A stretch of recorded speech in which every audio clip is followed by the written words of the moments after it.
Any health-related information on the following show provides general information only. Content presented on any show by any host or guest should not be substituted for a doctor's advice. Always consult your physician before beginning any new diet, exercise, or treatment program.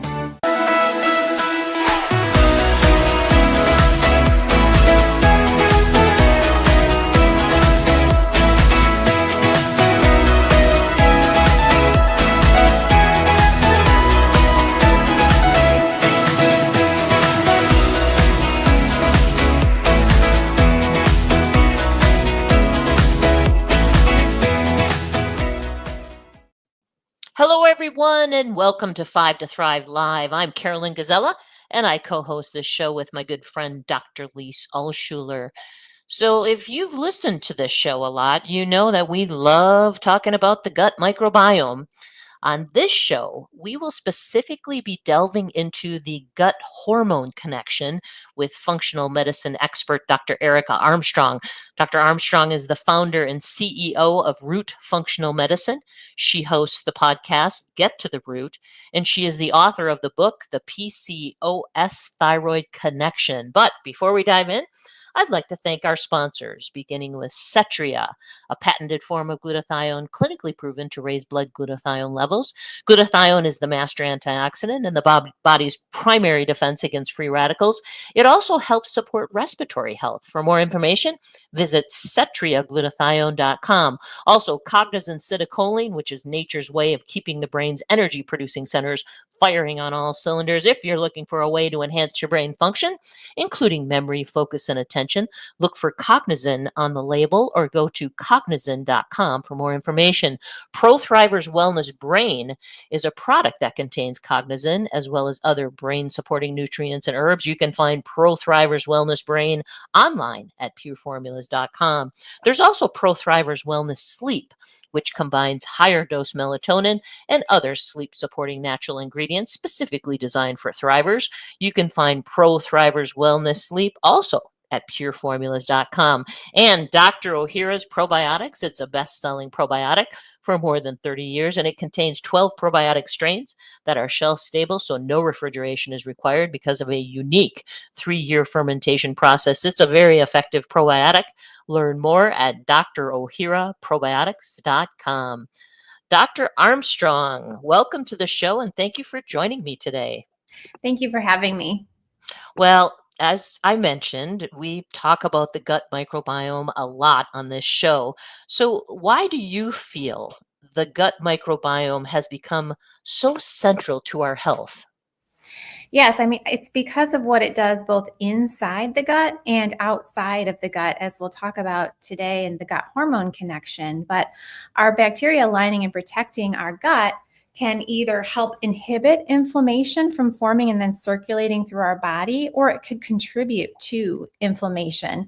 And the gut microbiome creates postbiotics or molecules like short-chain fatty acids that create this nice protective mucousy layer that keeps the particles that we ingest from the outside world from getting in and circulating and causing that inflammatory response. And secondly, some of the postbiotics also communicate with various other organ systems, including the brain and including being involved in the metabolism of hormones. Yeah, it's interesting because I've had the opportunity to either do a podcast or write about all of these different axes, like you mentioned, the brain, the gut kidney. I mean, it's really far-reaching. So let's talk specifically about the gut hormone connection. How does our gut health influence hormonal balance and health in general? Yeah, so starting with how hormones are made. Hormones, estrogen, progesterone, testosterone, cortisol, they're all made with the same substrate or the initial kind of molecule, and that is LDL, and that is typically thought of as like the quote bad cholesterol, but LDL is also in healthy fats and very necessary for our bodies to function and make hormones. And you have to be able to absorb those fats. And so starting in the gut, the absorption of fats takes nice digestive enzymes to surround and pull those fats in. And so it also depends on your diet, right? If you're eating enough appropriate healthy fat for you. The second way is that inflammation. And so inflammation does not stay in the gut. There's a vast blood supply that circulates it through all the organs. And inflammation really affects, for example, in women, ovarian cells, and egg quality. And so if you have a lot of inflammation, you may experience premature ovarian quality issues. And when your egg quality is declined, the body will decide that it is not safe enough to ovulate. And so you will not ovulate, which means then you will not produce the robust progesterone that happens after ovulation. And so it all starts back in the gut, and protecting that inflammation is one of the key areas of protecting ovarian function. And the last thing is the way that hormones are metabolized. So after your body is done using estrogen, for example, it has to go through the liver in a couple of phases. It has to get methylated and get things attached to it so it becomes a safer estrogen to eliminate. And when it goes after the liver, it goes back into the gut to either be eliminated in the stool or reabsorbed. And the gut microbiome is very influential in this because some of the gut microbes produce beta glucuronidase. And some beta glucuronidase is good. We need that. But a lot of beta glucuronidase will actually cause us to recirculate some of the estrogens that our body was done with. And it can lead to this hormonal imbalance of relatively higher estrogens than we were meant to have because it already gone through detox. Right, and estrogen imbalance, as we have talked a lot about on the show, can really wreak havoc on your health. It can lead to estrogen-dependent cancers. Can you talk a little bit about cortisol? You mentioned it briefly, but we like to talk about cortisol because it's the stress hormone. So how does increased inflammation that you're talking about and gut health, how does it influence cortisol, either negatively or positively? Yeah, so the brain is going to sense inflammation as stress on the body, and cortisol will be secreted to help to try to combat that. So, like when people are, sometimes in the ICU, they give like a huge dose of a cortisol or prednisone because the body has been under so much stress, and they do that to try to, help people get their energy back up after that. And so it's the body's natural response to the brain's natural response to stress, including the stress caused by inflammation, is to send a signal from the hypothalamus to the pituitary down to the adrenals to secrete cortisol. Yeah, so basically what you're saying is the health of our gut, if our gut is in good shape, it's going to positively influence all of these hormones and hormonal cascades and what the hormones do in the body. But if our gut health is dysbiotic or problematic and is having difficulty, then our hormones are actually going to be negatively impacted because of our gut health. Right. Cool. Okay, so what types of hormonal issues are influenced by our gut? In other words, are there specific symptoms or conditions that's going to let us know that something may be off when it comes to the gut hormone connection?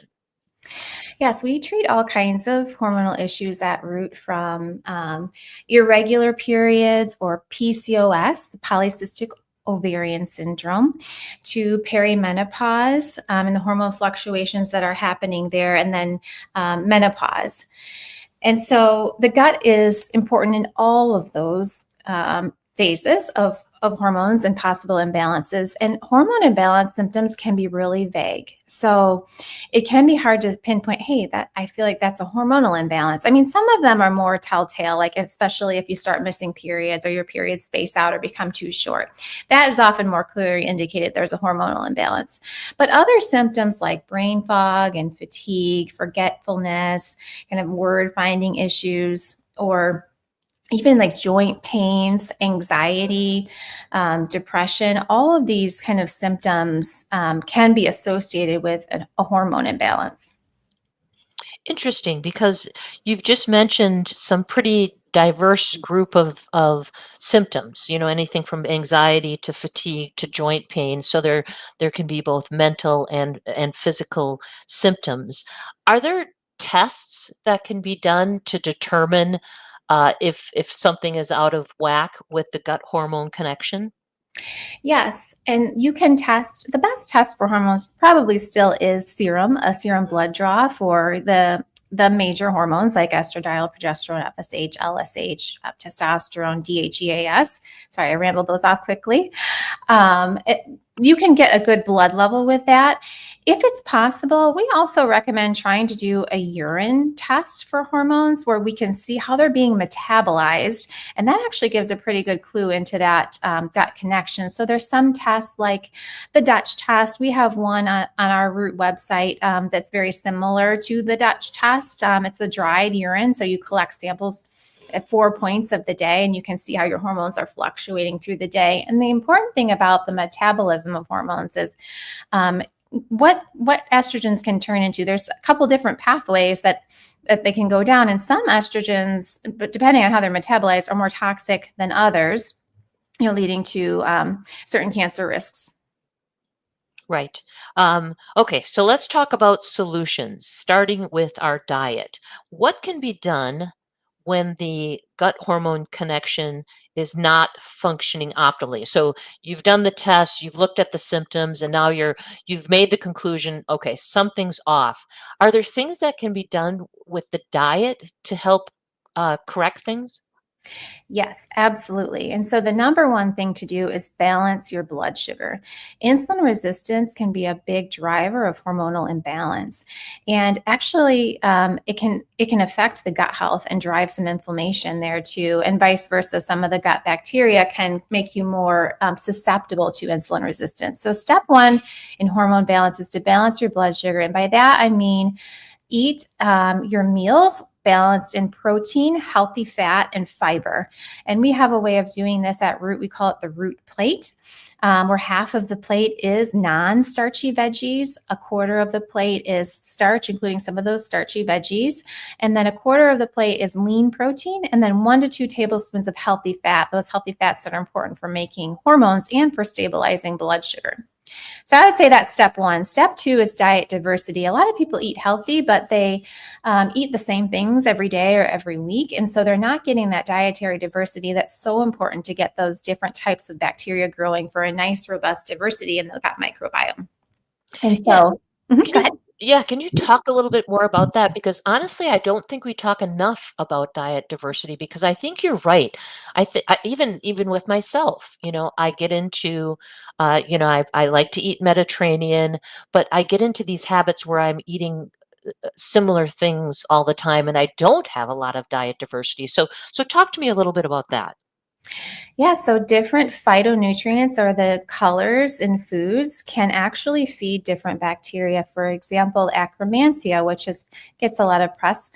Certain foods like pomegranate seeds will make you more likely to grow more Akkermansia, because Akkermansia likes to eat that type of phytonutrient. And we do something at Root where we do a 30 plants a week challenge with people. And it can include nuts and seeds, any type of plant, and vegetables, of course. And it's actually pretty hard to get 30 plants, but there was a large study done showing that people who eat 30 different plants a week have a more robust microbiome. Interesting. Give us some examples of some of those plants. I mean, you mentioned pomegranates, but give us some more examples of what might be included in those the diverse plants. Yeah, so unripe bananas, the more green they are, the more resistant starch they will have, which the bacteria like to eat to create their postbiotics. Fermented veggies, so like pickles and sauerkraut with cabbage. Then collard greens are actually really great and easier to grow, I've heard from our podcast, from a recent interview I did. But really what you want to do is get the different colors. You could try to get each different color into your diet every day. And you can include fruits in that. Fruits, as long as you're eating the whole fruit with fiber, that counts in those phytonutrients too. Yeah, we talk a lot about adding color and eat the rainbow and things like that. So that we're very much tracking with you there. Okay, so let's switch gears and talk about from a lifestyle perspective. Are there things we can do from a lifestyle perspective to strengthen the gut hormone connection? Yeah, so we talked about how cortisol can play a role here. And so, some type of stress reduction activity daily, whether that's going outside for a walk, taking screen breaks, getting up from your computer, doing a meditation or a worry journal, just something that you do every day for yourself. And it doesn't have to be long, it can be 10 minutes. We just want to break that cycle. And as we mentioned, blood sugar balance is also very important for lifestyle and cortisol, because when your blood sugar is up and down, your cortisol is going to be spiking in order to try to stabilize your blood sugar. What about sleep? Yeah. I'm obsessed with sleep and getting a good night's sleep because we know that lack of sleep can actually have some pretty negative health effects. So what how does Root handle sleep? Yes, that is a great point. Sleep is very important, and I am also obsessed with it. I will not sacrifice sleep. Exactly. A consistent bedtime and wake time is really important for the melatonin cycles, which is also implicated in hormone balance and estrogen balance. So, really starting with, if it's too hard to start with the same exact bedtime, sometimes it's easier to start with the same exact wake time. And then your body kind of naturally will start to adjust over time to having those consistent times. We also support sleep, especially in perimenopause, with progesterone. We also use magnesium glycinate. It's our favorite type of magnesium at Root because the glycinate part is very calming and it's very well absorbed. And so we'll do that at bedtime. Yes, I definitely do magnesium glycinate. And I'm glad that you mentioned dietary supplements because I wanted to see what is, I mean, you're a medical doctor, you're a functional medical expert. Do you have like an overarching philosophy when it comes to dietary supplements? Yes, as functional medicine doctors, we don't necessarily shy away from supplements like some more conventional doctors do. We like to use data whenever possible. So, for example, we will check for nutrient deficiencies so that we can give data-driven recommendations, especially things like zinc levels. We check those on our root cause panel. And we check red blood cell magnesium. So we'll use the lab testing to drive those decisions. And we also use supplements when we're trying to help repair the gut as more of a reparative solution than some of the conventional symptom control options. So we'll do things like replace essential digestive enzymes so to help people absorb those fats. It can help with bloating and nutrient absorption. And we'll use probiotics, of course, prebiotics, depending on the symptoms and the testing that we do. Sometimes we can help people based on their symptoms with that too. Yeah, I'm a big fan of probiotics, and I would say that looking at the scientific literature, I think we're finding that prebiotics are just as important and maybe even a little bit more important. Yes, I would agree with that. Yeah, for sure. Um, okay, what else do you recommend when it comes to enhancing the gut hormone connection? I think, I think we didn't touch on exercise yet, but that's important, and especially strength training. So we know that strength training can help with insulin resistance, which can be a huge driver for hormone imbalance. So the more muscle that you have, the more spot you have to tell your sugar where to go, for insulin to drive that sugar into the muscles to be used for energy. And so it helps with metabolism. So strength training at least twice a week is very important, especially for women, and to prevent osteoporosis. The other thing strength training does, interestingly, is it helps women make testosterone, which can also be one of those hormones in perimenopause that can be deficient. Hmm. Yeah, I'm glad that you brought up exercise. We're big into exercise around here. I noticed that you talk about female health. Does Root address the guys? I mean, when it comes to testosterone and other hormonal issues that men may face, uh, or do you pretty much focus on female health? Yes, great point. I was talking a lot about women in this episode, but we definitely have male members, and we work with companies too that, and manufacturing companies that predominantly male. And a lot of those lifestyle changes that I just mentioned do apply to your male audience as well. Yeah, exactly. So tell us a little bit more about root functional medicine. What is it, and why did you want to create root functional medicine? Yeah, so Roots started as a functional medicine practice, and it has grown to an online telehealth functional medicine practice in 48 states where you can work with a root doctor and a dietitian. You can either start with lab testing or you can add individual visits with one or both of us. Cool. So where can people find out more about you and your work? Rootfunctionalmedicine.com is our website. The lab test that I was talking about can actually be found on the website. And then I am probably most active on LinkedIn. Okay, cool. And they would just look for Dr. Erica Armstrong, or would they look for root functional medicine? Both of those would work. Okay, cool. Okay, before I let you go, I want to talk a little bit about your book, The PCOS Thyroid Connection. Tell us a little bit about that book and what people would discover if they pick up a copy. Yeah, I didn't know I was going to be writing this book, but what happened was we kept finding this connection in practice. And what was happening when we were testing in our blood panel for hormone imbalances and for just regular screening, we were finding a lot of PCOS and thyroid occurring together. And then as we dug deeper, we found that a lot of them had the same root cause or root causes. And one of the big ones was gut health. And we put together some very natural ways of addressing both PCOS and thyroid that were really getting great results. Women started having regular periods again, that wouldn't have happened. And the conventional treatment was often, just to give a pill for that, which kind of overrides the system. But we were doing it in a much better way to affect overall health and inflammation levels and quality of life. And that was sustainable. And I just felt that it needed to be shared so that we could impact more lives. Yeah, I would agree. I did an entire show about the gut thyroid axis, and it was fascinating. And it was one of those ones that I didn't expect that there would be such an interplay between the gut and thyroid function. So it's not surprising to me.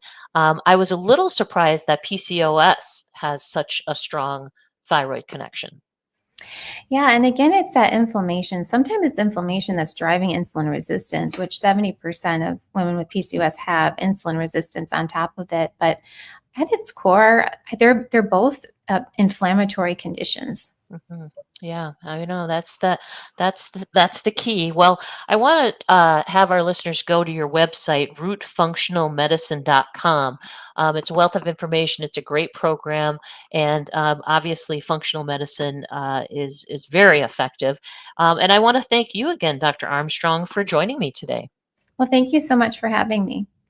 Well, great. Well, that wraps up this episode of Five to Thrive Live. Once again, I'd like to thank our sponsors, ProThriver's Wellness Sleep Formula, Cetria Glutathione, the superior glutathione to support liver and immune health, Cognizin Citicoline, and ProThriver's Brain Formula to help enhance memory, focus, and attention, and Dr. O'Hara's award-winning shelf-stable probiotic.